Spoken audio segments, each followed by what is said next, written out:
আপনারা দেখছেন নবদ্বীপে বিষ্ণুপ্রিয়া মন্দির।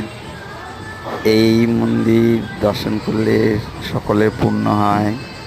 আপনারা পারলে আসবেন নবদ্বীপে বিষ্ণুপ্রিয়া মন্দিরে, দর্শন করবেন, ভালো লাগবে। আর সবাই ভালো থাকুন। লাইক শেয়ার কমেন্ট করুন। যদি আমার এই ভিডিও ভালো লাগে শেয়ার করুন, সবাইকে পৌঁছে দিন, সবাই যেন জানতে পারে বিষ্ণুপ্রিয়া মন্দিরটি কোথায় আছে। এটা আছে গাবতলার কাছে। আপনারা চলে আসবেন। এটা খুবই গুরুত্বপূর্ণ নবদ্বীপে পূর্ণ অর্জন করার জন্য।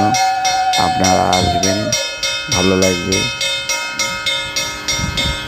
এই কথা বলে আমার ভিডিওটি শেষ করছি। সবাই ভালো থাকবেন।